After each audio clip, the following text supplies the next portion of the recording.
ठीक है, अभी हमने क्या क्या कैलकुलेट किया, electric field at point a calculate किया, electric field at point b calculate किया। अभी हमें कैलकुलेट करनी है electric field at point m. देखो electric field at point M,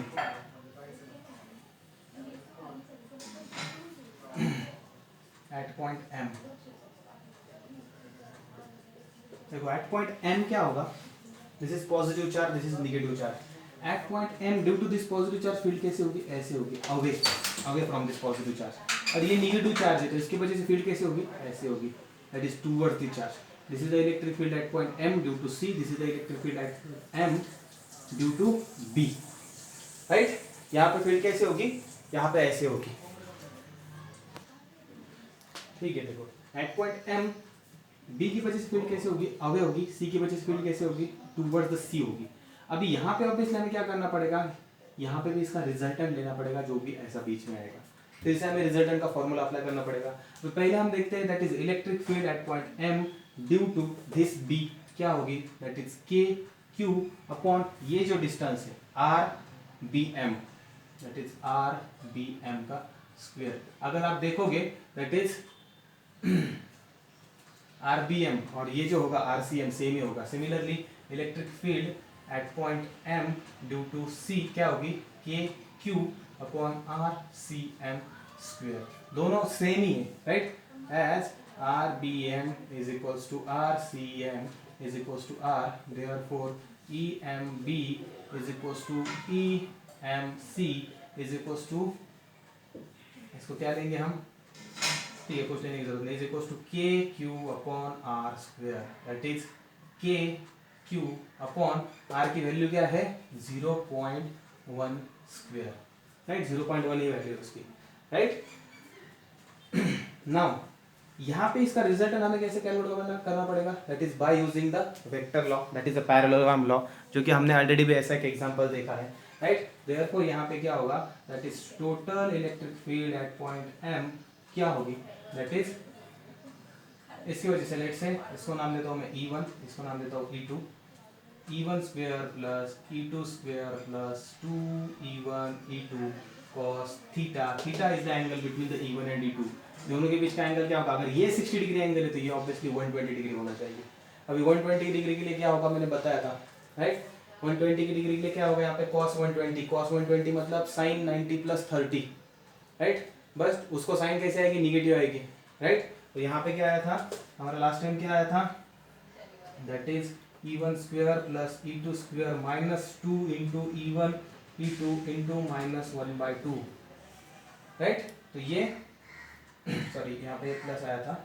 ये माइनस यहाँ पे माइनस हो जाएगा, राइट। तो यहाँ पे क्या हो जाएगा, दैट इज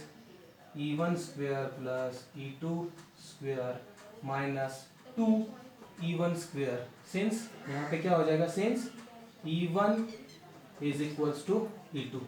ये E1 E2 सेम है इसलिए इनका स्क्वायर क्या हो जाएगा, एक तो E1 स्क्वायर आएगा तो E2 स्क्वायर आएगा, कौन सा भी लिया तो भी चलेगा, और यहाँ पे 2 भी कैंसिल हो जाएगा तो यहाँ पे कुछ नहीं रहेगा, फिर से ये E1 E1 कैंसिल हो जाएगा और यहाँ पे क्या रहेगा, सिर्फ E2 रहेगा, E2 रहेगा। E2 का मतलब क्या है, therefore EM is equals to E2 मतलब क्या, ये that is KQ upon R square, KQ upon R square, because ये दोनों कैंसिल हो गए, यहाँ पे सिर्फ E2 रहेगा, तो इसकी वैल्यू क्या आएगी 9 into 10 to the power 9 into 10 to the power 4, इसकी वैल्यू क्या 10 to the power minus 8 divided by इसकी वैल्यू क्या 0.1 स्क्वायर, राइट। यहाँ पे रहेगा ये 9, ये 9 माइनस 8 1 रहेगा 10 टू द पावर 1, और ये इसका स्क्वायर क्या हो जाएगा 10 to the power minus 1 10 to the power minus 2, ये ऊपर जाएगा तो 9 इंटू 10 टू द पावर 3 हो जाएगा। This is the electric field density at point M. ये पॉइंट एम पे क्या वैल्यू आएगी, that is 9 into 10 to the power 3, उसका यूनिट क्या, न्यूटन पर कूलम, न्यूटन पर कूलम। समझ में आया क्या किया, सिंपल ऐसा एक सिमिलर प्रॉब्लम हमने फोर्स के लिए सॉल्व किया था, वैसे फोर्स के लिए हमने रिजल्ट फाइंड किया था, अब ये इलेक्ट्रिक फील्ड के लिए, जैसा वहां पे सुपरपोजिशन लॉ अप्लाई होता है, वेक्टर लॉ अप्लाई होते हैं, सिमिलरली इलेक्ट्रिक फील्ड में भी होते हैं, राइट।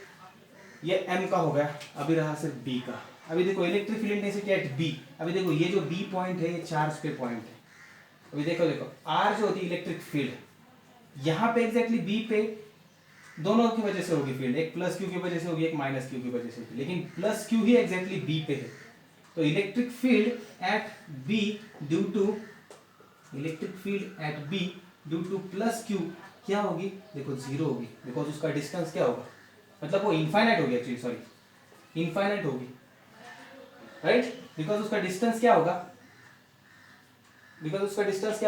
वहां पे जीरो आएगा, तो नीचे हमें जीरो स्क्वायर करना पड़ेगा, तो ये इनफाइनाइट होगा, इसलिए मैंने वो स्टार्टिंग में वो गलती से आपको बी दिया था, एक्चुअली इसका आंसर क्या आएगा, इनफाइनाइट आएगा फिर, राइट, बिकॉज जैसे जैसे डिस्टेंस बढ़ता है वैसे वैसे इलेक्ट्रिक फील्ड इंटेंसिटी कम हो जाती है, जैसे जैसे डिस्टेंस कम हो जाएगा तो इलेक्ट्रिक फील्ड इंटेंसिटी बढ़ेगी, तो at a distance of zero सबसे ज्यादा इलेक्ट्रिक फील्ड इंटेंसिटी रहेगी, इसलिए electric field intensity at B due to plus Q क्या होगी, दैट इज इंफिनिटी आएगी, और electric field intensity at B due to minus Q क्या रहेगी, दैट इज के क्यू अपॉन 0.1 का स्क्वायर, इसका जो भी होगा, लेकिन total electric field at B क्या होगी, दैट इज दिस, अगर ये 1 है ये 2 है तो क्या होगा 1 प्लस 2, तो फिर क्या रहेगा infinity plus 2 and anything which is added to infinity is equals to infinity, तो electric field at point b क्या रहेगी, इनफाइनाइट रहेगी, राइट, इसलिए वो एक्चुअली बी नहीं देना चाहिए था स्टार्टिंग में, लेकिन वो दिया था, इसलिए मैंने बोला ठीक है हम बाद में फिर से कैलकुलेट करते हैं। तो समझ में आया, अगर ये प्रॉब्लम आपने सॉल्व किया तो आपको इलेक्ट्रिक फील्ड के सभी लगभग कंसेप्ट क्लियर हो जाते हैं, इसलिए ऐसा प्रॉब्लम हमने जानबूझकर लिया, ठीक है, ये ठीक से आपके नोटबुक में लिख लेना। Thank you, bye.